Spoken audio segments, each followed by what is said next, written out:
حضرت غوث پاک رحمۃ اللہ علیہ کو بہت زیادہ مانتے ہیں، مگر اتنا نہیں مانتے جتنا ہم حضرت عیسیٰ علیہ السلام کو مانتے ہیں، یا حضرت موسیٰ علیہ السلام کو مانتے ہیں، یا اللہ تعالیٰ کے دیگر پیغمبروں کو مانتے ہیں۔ حضرت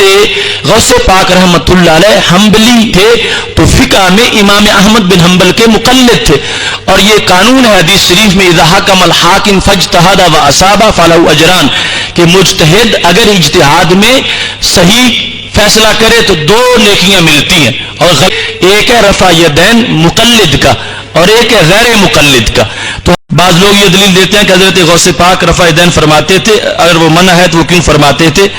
تو حضرت غوث پاک رضی اللہ تعالی عنہ سے سند کے ساتھ کوئی ایسی چیز ثابت نہیں کہ جس میں رفع یدین کرنے کا ذکر ان سے کیا گیا ہو۔ وہ منسوب کتابیں کہ ان میں سے بھی ایک، اور اس سے ہمارے لیے یہ دلیل پیش نہیں کی جا سکتی جبکہ اس پر کوئی سند اس کتاب کی موجود نہیں ہے، لیکن غوث پاک رحمہ اللہ تعالی سے یہ چیز ثابت بھی ہو تو اس کو ہمارے مخالفین اپنی دلیل نہیں بنا سکتے، اس واسطے کہ ایک ہے رفع یدین مقلد کا اور ایک ہے غیر مقلد کا۔ تو حضرت امام اعظم ابو حنیفہ کی فقہ میں حیثیت اور حضرت غوث پاک رحمۃ اللہ علیہ کی جو تصوف میں حیثیت ہے، اس کے مطابق حضرت غوث پاک رحمۃ اللہ علیہ حنبلی تھے، تو فقہ میں امام احمد بن حنبل کے مقلد تھے، اور یہ قانون ہے حدیث شریف میں اذا حکم الحاکم فاجتہد واصاب فلہ اجران، کہ مجتہد اگر اجتہاد میں صحیح فیصلہ کرے تو 2 نیکیاں ملتی ہیں، اور غلطی بھی ہو جائے تو 1 نیکی ملتی ہے، اور اس مجتہد کے مقلد کو بھی اگرچہ وہ عمل صحیح نہیں ہوگا پھر بھی نیکی مل جائے گی۔ تو حضرت غوث پاک جو ہے ان کا رفع یدین بحیثیت مقلد کے ہے، تو اس کے لحاظ سے کوئی اختلاف ہی نہیں ہے، کیونکہ جس طرح دیگر کئی فروعی مسائل میں اختلاف موجود ہے اور اس پر کوئی حق باطل مسلک کا مدار نہیں ہے، ایسے ہی یہ بھی صورتحال ہے، اور یہ لوگ نہ تو مقلد ہیں اور نہ ہی مجتہد ہیں، لہذا ان کا رفع یدین اس زمرے میں آ رہا ہے کہ جس کو شرعی طور پر غلطی قرار دیا جا سکتا ہے۔ مقلد جو ہے جس وقت وہ امام کی تقلید میں رفع یدین کر رہا ہے تو اس کو رفع یدین کرنے کے باوجود بھی 1 نیکی مل جائے گی، اور بالخصوص ماننا کسی کو اور حیثیت رکھتا ہے اور اس کے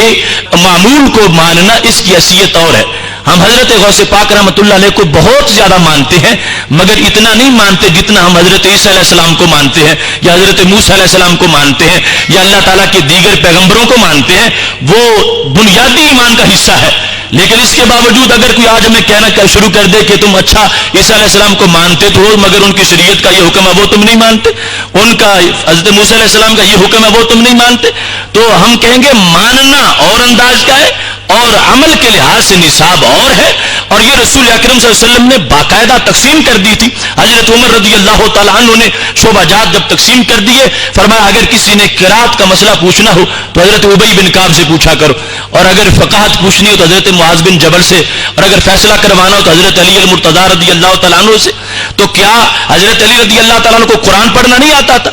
کہ فرمایا تم نے قرآن کی بات حضرت ابی بن کعب سے پوچھنی ہے؟